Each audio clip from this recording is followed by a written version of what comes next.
Hi, this is Scott Garibay, and today I want to talk about Phandelver and Below, the Shattered Obelisk. We're going to have a spoiler-filled discussion of Chapter 3. I'm so happy to see this D&D Canon hardback drop. It's a very old-school adventure in a new school format, which is 5e. It's modern, hip, runs quickly, it's got beautiful art, fantastic writing. You have to blow dust off the cover. It's very good, right? But let's get into it. So, the player characters have been looking for their friend, Gundren Rockseeker, who is a dwarven miner, a dwarven surveyor, and he has found the lost mine of Phandelver, and he's mapped the location. So they're looking for their friend, okay? They've come across his human warrior guardian, who is Sildar Hallwinter, okay? Sildar Hallwinter has helped them when they go to Phandalin as they're searching for Gundren Rockseeker. When the player characters get to Phandalin, they find these red brands. And I am conservative. I am, and increasingly, just in the world we're living in, I think we've all realized the Democrats cannot be trusted with leadership in a difficult time, right? And so there's been this discussion about Dungeons and Dragons is Dungeons and Dragons liberal or is it based? This is an extremely based adventure, right? So there's these red brands who are just running roughshod over the town of Phandalin, stealing goods, disrespecting merchants, are given steel and fire by the player characters.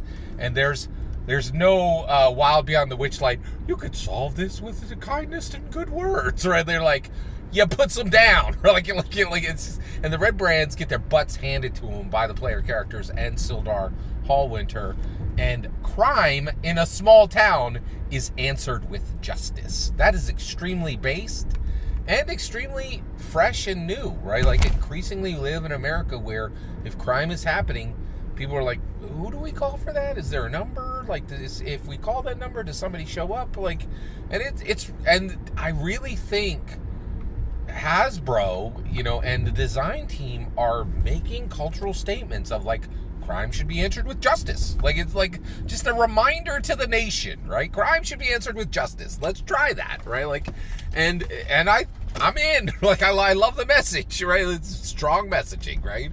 So that's as I read through Phandelver and Below, the Shattered Obelisk, I believe that Gary Gygax was making political and cultural statements from day one. And in 1981, the Satanic Panic arrived, and people were going, wait, what's this saying? And so, and people were not happy with Gary Gygax's incredible progressiveness.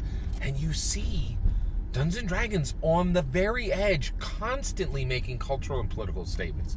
And I think Phandelver and Below, and the Shattered Obelisk has this strong message of crime in any small town should be answered with justice, right? Like, with steel and flame, right? And that's exactly what the player characters do. And so then the story progresses. Now, actually, we're going to split it up, right? So I'm actually not going to talk about the majority of these adventees. What is an adventee? Right? Well, first of all, we're talking about an adventure. Phandelver and Below, the Shattered Obelisk, is an adventure. That adventure is 256 pages long. I actually don't know the page length because I'm reading it digital. I have pre-access digital, and I'm waiting for my physical book. I buy all of my Dungeons & Dragons books as straight from Hasbro, so they get the maximum amount of profit. I pay full retail, but I also get a discount, and I get the digital book. I paid $60 for this, and I got the digital for free. So I think we've reached a point where if you just pay Hasbro full retail, they'll give you D&D Beyond for nothing. I think. Tell me if I'm right about that math, or if you think I'm not right about that math. But I think that's where we've arrived, and I'm extremely happy about this. I love that each D&D Canon book has 2 releases now: the pre-digital and the physical when it arrives on your doorstep. And it's amazing because I get like this 2 weeks of excitedness where I'm getting it, accessing it through D&D On, which is not as great as accessing the physical, but it's still, I just love it, right? I'm just so filled with joy every time a D&D Canon hardback drops. It's just such a joyful moment, right? So there's these 4 adventees. There's these little 4 adventurers that the player characters can interact with, right? And I'm not even going to discuss those here, right? And the reason why is that's branching narrative, right? So basically, there are these 4 different paths that the player characters can go. And through any of those paths, they can get additional clues to arrive at Cragmaw Castle. Now, Cragmaw Castle is where Cragmaw's band, which is a group of goblins that captured Gundren Rockseeker and accosted and attacked Sildar Hallwinter, his human warrior guardian, and took the map, right? So these goblins took the map, right? Now, the reality is the player characters defeat the Red Brands and their leader, who is Glassstaff. Glassstaff is actually a hench person of the Spider, right? And so the player characters realize that something is going on major in Phandelver. There's some kind of conspiracy. There's some kind of branching,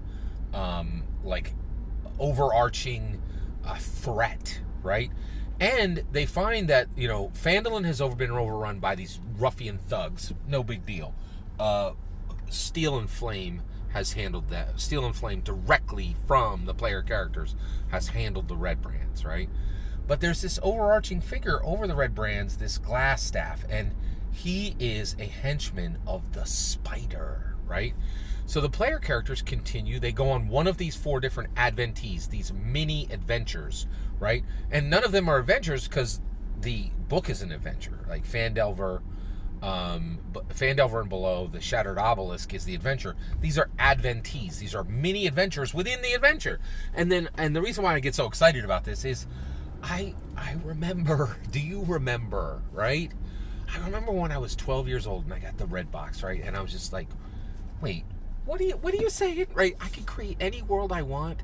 My brother can roll up a character. My best friend can roll up a character. And I'm going to determine their path. And then they're going to determine their path. And all of us are going to be interrupted by fate itself in these magic math rocks we call dice. What? And it is so astounding to me to think that there are young people right now reading Phandelver and below and just having their minds blown and saying, wait, there's 4 adventures in one chapter, and they can get the puzzle piece they need to find Cragmaw Castle from any of these adventures?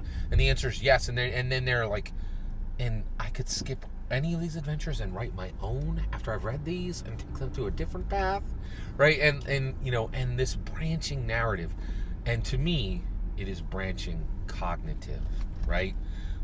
When we see this as young people, we're like, you're saying I can create the world, I determine the fate, right? And that, me and my friends together are going to interact with identity and tell narratives that have never been told, and that our path through this is truly unique. But thousands of other groups of young people are going to do the same thing, but come out with different results and have different memories. And all of us will have different characters in our minds and in our hearts when this is done. And when I read Phandelver and below, the Shattered Obelisk, I'm like, it's still happening. Gary's legacy is being upheld by Amanda Heyman and Jeremy Crawford and Christopher Perkins, and it's still going on. Gygax shouts from the grave with every D&D Canon hardback, and that is the only thing that carries his legacy forward, and it's all that's needed. And it's the most powerful legacy that any secular American has ever had. It's incredible, right? So, the player characters are get to this point where they go through one of the 4 adventures, right? And they finally find out who Spider... they find their way to Cragmaw Castle, right? And they find out who the Spider is. The Spider is a drow mastermind by the name of Nesnar, right? And they find out that Nesnar has been calculating and doing all of this in order to use the location of the mine, right? And this mine is critical to the success of Phandalin. And this thing that the player character's friend, Gundren Rockseeker, and his human warrior guardian, Sildar Hallwinter, they have found the location of the lost mine of Phandelver, right? And at this point in the adventure, the player characters find only the map. They are not able to find Gundren Rockseeker, and they find the map. And now they know where the hidden lost mine of Phandelver is. But they also know, right, that the ruffian red brands were really a ruse, right? And that there's an underground, there's dark, evil plots that are brewing underground with a drow mastermind, Nesnar, right, who is orchestrating something far beyond the fate of Phandalin, something that could threaten the entire fate of Forgotten Realms itself. And it's just so masterfully written and so exciting. I am so happy to have a new D&D Canon hardback, and I'm really loving the read through. And I am having a blast with all the great, really enjoying myself with all the great content that I get from D&D Beyond. But I'm so excited to just get the physical hardback, and I just want to say thank you for letting me share it with you. Every single word of that is my humble opinion. What's important is when I get to hear your humble opinion. When you get in the comment and send your traffic, please consider liking and subscribing, and have a wonderful millennium.